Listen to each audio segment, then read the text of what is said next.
अस्सलाम वालेकुम बच्चों। आज एक नए टॉपिक के साथ आपकी खिदमत में हाजिर हूँ। टॉपिक है बेटा फोटो इलेक्ट्रिक इफेक्ट। अगर बात करूँ फोटो इलेक्ट्रिक इफेक्ट की तो as examination point of view के लिहाज से बेटा बहुत ही इंपॉर्टेंट टॉपिक है फोटो इलेक्ट्रिक इफेक्ट। हमेशा की तरह सबसे पहले तो मैं जाऊँगा वर्डिंग वाइज। तो फोटो इलेक्ट्रिक इफेक्ट की बात करूँ, फोटो से मुराद है लाइट, फोटो से मुराद आ गया लाइट, इलेक्ट्रिक से मुराद आ गया करंट, और अफेक्ट मतलब कोई फिनोमेना। इसका मतलब अगर वर्डिंग वाइज में इसका मतलब बनाऊं तो यूं कहूंगा बेटा, अगर कहीं पे लाइट की वजह से करंट फ्लो करता है तो उस अमाउंट ऑफ करंट फ्लो को हम किसका नाम दे देंगे? फोटो इलेक्ट्रिक इफेक्ट का नाम देंगे। अगर मैं इसको डिफाइन करूं तो बच्चा मैं यूं डिफाइन करूंगा, सिंपल यूं कहूंगा कि if ray of light falls on metal surface then electron are emitted from that metal surface. These electrons are known as photoelectron and this effect is known as photoelectric effect.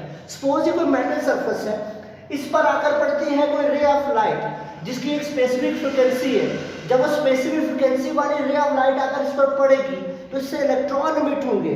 वो जो electron emit होंगे उनको कहेंगे बेटा photo electron, और ये effect क्या कहलाएगा बेटा? फोटो इलेक्ट्रिक इफेक्ट कहलाएगा। मसलन फॉर एग्जांपल मैं इधर लेता हूँ, ये आपके पास कोई मेटल सरफेस आ गई, इस पर रे ऑफ लाइट बेटा फॉल कर रही है। जो ये रे ऑफ लाइट ने फॉल किया तो इससे इलेक्ट्रॉन एमिट हुए, इससे इलेक्ट्रॉन बेटा बाहर भागे। जो इलेक्ट्रॉन बाहर निकले तो इसको हमने किसका नाम दिया बेटा? फोटो इलेक्ट्रिक इफेक्ट का नाम दिया। अब इसको हम एक्सप्लेन करना चाह रहे हैं तो एक्सप्लेनेशन के लिए हम कहते हैं बेटा फोटो इलेक्ट्रिक इफेक्ट की एक्सप्लेनेशन के लिए हम कहते हैं सपोज हमारे पास क्या है बेटा, एक एवोगेड्रो ट्यूब है। एवोगेड्रो ट्यूब से मुराद बेटा जिसके अंदर कोई और मीडियम नहीं है, और उस एवोगेड्रो ट्यूब के अंदर हमने एक रखा है कैथोड और एक रखा है एनोड। ये बच्चा कैथोड है, इसको हमने अटैच कर लिया बैटरी के नेगेटिव टर्मिनल से। ये हमने रख लिया एनोड, एनोड को अटैच कर लिया बेटा बैटरी के पॉजिटिव टर्मिनल से, कैथोड, और ये क्या आ गया बेटा? एनोड। और इधर हमने करंट को चेक करने के लिए एक क्या लगा दिया बेटा? एमीटर। नॉर्मल सिचुएशन में देखें तो कोई करंट नहीं फ्लो कर रहा क्योंकि कैथोड और एनोड के दरमियान क्या है बेटा? गैप है। लेकिन हम जो ही कोई रे ऑफ कोई सोर्स है, सोर्स से जो ही रे ऑफ लाइट फॉल्स करेंगे कैथोड पर, तो जो ही कैथोड पर हमने रे ऑफ लाइट फॉल की तो कैथोड से क्या एमिट होंगे बेटा? इलेक्ट्रॉन। अब कैथोड से जो इलेक्ट्रॉन एमिट होंगे, इन इलेक्ट्रॉन पर कौन सा चार्ज है? नेगेटिव। इनके सामने क्या है? एनोड, एनोड पर कौन सा चार्ज है? पॉजिटिव। तो ये इलेक्ट्रॉन मूव करेंगे किसकी तरफ बेटा? एनोड की तरफ। जब इलेक्ट्रॉन एनोड की तरफ मूव करेंगे तो करंट फ्लो करेगा, और ये जो करंट होगा इसको नाम दे देंगे बेटा फोटो इलेक्ट्रिक करंट का नाम देंगे, और इस फिनोमेना को बेटा हम किसका नाम देंगे? फोटो इलेक्ट्रिक इफेक्ट का नाम देंगे। सिंपल आसान सी बात, लाइट पड़ी कैथोड पे, कैथोड से इलेक्ट्रॉन एमिट हुए, वो इलेक्ट्रॉन सीधा मूव हुए एनोड की तरफ, करंट प्रोड्यूस हुआ, वो करंट क्या कहलाएगा? फोटो इलेक्ट्रिक करंट, और ये फिनोमेना क्या कहलाएगा बेटा? फोटो इलेक्ट्रिक इफेक्ट कहलाएगा। अब आगे चलते हैं। हमने कहा ठीक है, अगर हम सोर्स ऑफ लाइट को हटा दें तो करंट क्या हो जाएगा? फिर जीरो। फिर जो लाइट फॉल करके करंट फ्लो करेगा, इसका मतलब ये हुआ जो करंट फ्लो कर रहा है वो लाइट की वजह से कर रहा है, और इस वजह से हम इसको नाम देते हैं बेटा फोटो इलेक्ट्रिक करंट का नाम देंगे। अब हमारे लिए एक समस्या है, हमारे लिए एक प्रॉब्लम है। हम ये चाहते हैं कि जो इलेक्ट्रॉन एमिट हो रहा है इसकी एनर्जी फाइंड कर सके। हम कहते हैं यहाँ से जो इलेक्ट्रॉन एमिट हुआ है इसकी एनर्जी क्या होगी, कि कितनी एनर्जी का इलेक्ट्रॉन एमिट हो रहा है, उसकी पावर क्या होगी। ये चीज बेटा हम क्या करना चाह रहे हैं? फाइंड करना चाह रहे हैं। उस इलेक्ट्रॉन की एनर्जी को फाइंड करने के लिए हम क्या करेंगे? यहाँ से बैटरी का पोटेंशियल रिवर्स करेंगे। To find energy of photo electron we reverse the potential of battery. यहाँ से इलेक्ट्रॉन जो एमिट हुआ, हम यहाँ से बैटरी का पोटेंशियल क्या करेंगे? रिवर्स करेंगे। और जो ही बैटरी का पोटेंशियल हम क्या करेंगे? रिवर्स करेंगे। तो और पोटेंशियल रिवर्स करने के बाद उस रिवर्स पोटेंशियल को बढ़ाते जाएंगे, और उस रिवर्स पोटेंशियल की वैल्यू को इतना बढ़ा देंगे कि मैक्सिमम एनर्जी वाला भी फोटो इलेक्ट्रॉन एनोड पर ना पहुंच सके। उस वक्त जो पोटेंशियल लाएगा उसको किसका नाम देंगे? स्टॉपिंग पोटेंशियल का। और स्टॉपिंग पोटेंशियल से हम एनर्जी को क्या कर लेंगे? फाइंड कर लेंगे। कैसे फाइंड करेंगे? हमने कहा इलेक्ट्रॉन जो एमिट हुए यहाँ से पोटेंशियल को रिवर्स करेंगे, और इतना रिवर्स करेंगे कि जो मैक्सिमम एनर्जी वाला इलेक्ट्रॉन भी है वो भी ना पहुंच सके इस पर एनोड पे। उस वक्त जो एनर्जी होगी वो क्या, उस वक्त जो पोटेंशियल होगा वो स्टॉपिंग पोटेंशियल लाएगा, और स्टॉपिंग पोटेंशियल से हम एनर्जी को क्या कर लेंगे? फाइंड कर लेंगे। वर्डिंग वाइज देखें, स्टॉपिंग पोटेंशियल से मुराद सिंपल ऐसा पोटेंशियल जो इलेक्ट्रॉन को स्टॉप कर ले, उस पोटेंशियल को हम किसका नाम देते हैं बेटा? स्टॉपिंग पोटेंशियल का नाम देते हैं। अगर स्टॉपिंग पोटेंशियल की वैल्यू ज्यादा होगी, इसका मतलब उस एमिटेड इलेक्ट्रॉन की एनर्जी भी क्या होगी, ज्यादा। अगर स्टॉपिंग पोटेंशियल की वैल्यू कम होगी तो एमिटेड इलेक्ट्रॉन की एनर्जी भी क्या होगी, कम होगी। कैसे? सपोज आप क्लास के अंदर हैं, आप सारे क्या है, इलेक्ट्रॉन है, मैं आप मूव कर रहे हैं, मैं ये चाहता हूँ आपको रोकूं, तो मैं जिसको अगर रोकने के लिए ज्यादा एनर्जी लगाऊंगा उस इलेक्ट्रॉन की एनर्जी क्या होगी, ज्यादा। जिसको रोकने के लिए कम एनर्जी लगाऊंगा उसकी एनर्जी क्या होगी, कम होगी। तो इसका मतलब अगर किसी के लिए स्टॉपिंग पोटेंशियल ज्यादा है तो उसकी एनर्जी क्या होगी, ज्यादा। अगर किसी के लिए स्टॉपिंग पोटेंशियल कम है तो उसकी एनर्जी क्या हो जाएगी, कम हो जाएगी। अब हमने कहा कैसे निकालेंगे इसको, मैथमेटिकल कैसे देखते हैं, तो by using definition of potential हम यहां से कहते हैं as we know that V is equal to W by Q, that is electric potential is equal to V is equal to W by Q। यहां से मैं लिख सकता हूं W is equal to VQ। अब W क्या है, work done. Work done क्या है बेटा, एनर्जी। अब ये एनर्जी क्योंकि इलेक्ट्रॉन मूव कर रहे हैं तो हो सकता है काइनेटिक एनर्जी है, तो काइनेटिक एनर्जी इसको लिखूंगा kinetic energy is equal to V की जगह लिखूंगा V नॉट इंटू Q की जगह लिख लूंगा E, तो kinetic energy is equal to V naught E। तो यहाँ स्टॉपिंग पोटेंशियल की वैल्यू पता हो आपको, तो E की वैल्यू आपको पता है बेटा कितनी है, 1.6 multiply 10 power minus 19। Value put करेंगे तो क्या आ जाएगी बेटा, आपके पास वैल्यू आ जाएगी। तो ये बता रहा है कि अगर किसी के लिए स्टॉपिंग पोटेंशियल की वैल्यू ज्यादा है तो इसका मतलब ये होगा उसकी एनर्जी बेटा क्या होगी, ज्यादा। किसी के लिए स्टॉपिंग पोटेंशियल की वैल्यू कम है तो उसकी एनर्जी क्या हो जाएगी, कम हो जाएगी। कोई डेफिनेशन वाइज पूछ ले बेटा what is the value of stopping potential, तो आप कहेंगे a potential at which photoelectric current become zero known as stopping potential. ऐसा पोटेंशियल जहां पे फोटोइलेक्ट्रिक करंट जीरो हो रहा होता है उसको हम किसका नाम देते हैं बेटा, स्टॉपिंग पोटेंशियल का नाम देते हैं। अब हम इसको और एक्सप्लेन करते हैं। हम कहते हैं फोटोइलेक्ट्रिक इफेक्ट जब हमने पढ़ा, बेसिकली फोटोइलेक्ट्रिक इफेक्ट रिप्रेजेंट करता है पार्टिकल नेचर ऑफ लाइट को। तो हम कहते हैं इसके रिजल्ट्स क्या क्या थे, कहाँ पे हमें कंफ्यूजन हुई, कहाँ पे क्लासिकल फिजिक्स फेल हुई, ये सारी चीजें हमने क्या करनी है, डिस्कस करनी है। तो उसके लिए बेटा देखें, कहता है सबसे पहले जो हमने रिजल्ट इसका देखा, रिजल्ट नंबर 1। रिजल्ट 1 भी ये बताता है अगर इंटेंसिटी ऑफ इंसिडेंट लाइट हम ज्यादा कर रहे हैं, इंटेंसिटी को हम लार्ज कर रहे हैं, तो इंटेंसिटी को लार्ज करने से करंट भी क्या हो रहा है, लार्ज हो रहा है। करंट भी क्या हो रहा है, लार्ज हो रहा है। लेकिन इंटेंसिटी को लार्ज करने से स्टॉपिंग पोटेंशियल रिमेन कांस्टेंट। जो स्टॉपिंग पोटेंशियल है वो आपके पास क्या है, कांस्टेंट।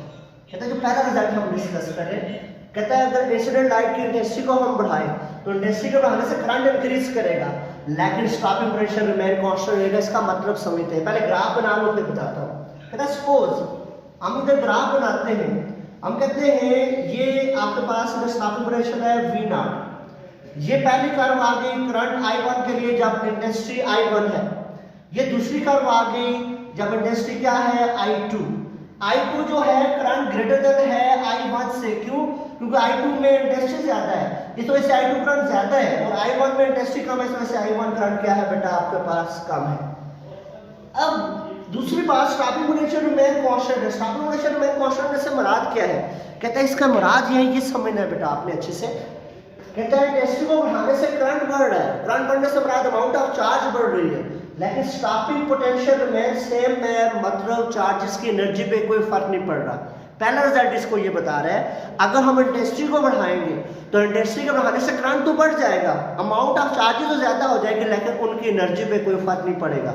सारे के सारे चार्जेस एक ही पोटेंशियल पे क्या कर जाएंगे, स्टॉप कर जाएंगे, मतलब इंटेंसिटी को बढ़ाने से एनर्जी पे कोई फर्क नहीं पड़ता। पहला पॉइंट ये बताता है इसका कि due to increase of intensity there is no effect on energy. इसका मतलब क्या है बेटा, इंटेंसिटी को इंक्रीज करने से एनर्जी पे कोई फर्क नहीं पड़ता। और according to classical physics, classical energy कहती है कि अगर इंटेंसिटी इंक्रीज करें तो एनर्जी इंक्रीज होनी चाहिए, लेकिन फोटोइलेक्ट्रिक इफेक्ट में हम ये देख रहे हैं कि इंटेंसिटी के इंक्रीज करने से एनर्जी पे कोई फर्क नहीं पड़ रहा, मतलब स्टॉपिंग पोटेंशियल पे कोई फर्क नहीं पड़ रहा। और यहीं पे क्या फेल होगी बेटा, क्लासिकल फिजिक्स क्या होगी, फेल होगी। ये क्या था बेटा, पहला पॉइंट। फिर दूसरे पॉइंट की तरफ आता हूँ, ये तो पहला पॉइंट आ गया। दूसरा पॉइंट क्या कहता है बेटा, दूसरा रिजल्ट ये कहता है सेकंड पॉइंट। सेकंड ये कहता है अगर फ्रीक्वेंसी ऑफ इंसिडेंट लाइट हम क्या करें, इंक्रीज करें, इंसिडेंट लाइट की फ्रीक्वेंसी को क्या करें, इंक्रीज करें, तो फ्रीक्वेंसी के इंक्रीज करने से जो स्टॉपिंग पोटेंशियल है V नॉट क्या करेगा, इंक्रीज। अगर फ्रीक्वेंसी को इंक्रीज करें तो स्टॉपिंग पोटेंशियल क्या कर रहा है, इंक्रीज कर रहा है, बट करंट रिमेन कांस्टेंट, लेकिन करंट की वैल्यू पे कोई फर्क नहीं पड़ रहा। ये दूसरा इसका रिजल्ट आ गया।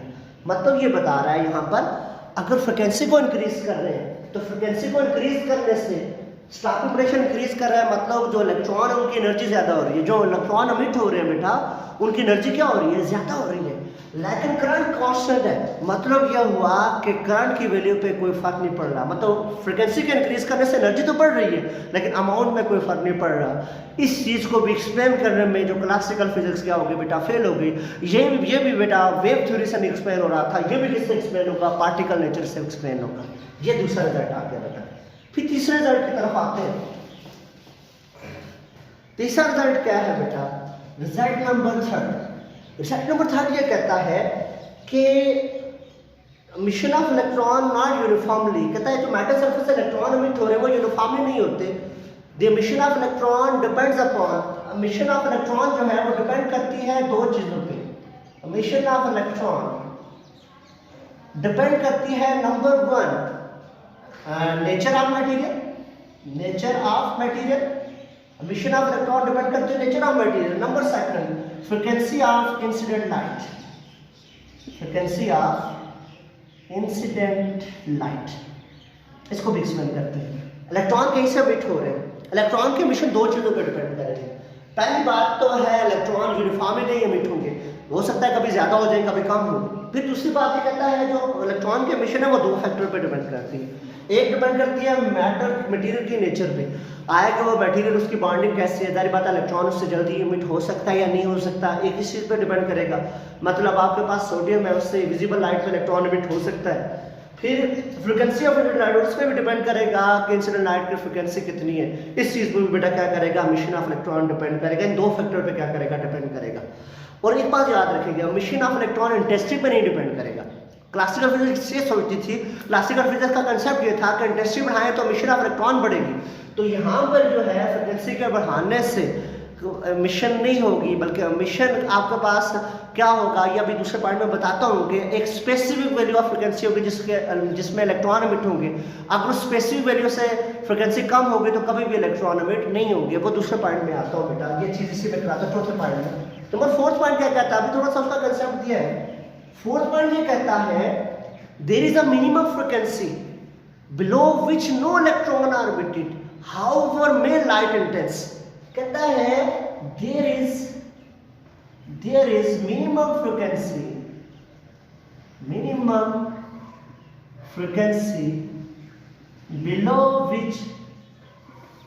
below which no electron are emitted,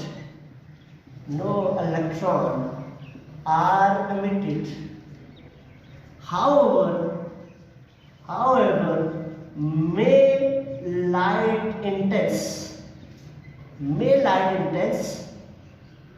this frequency is known as threshold frequency. This frequency is known as threshold frequency.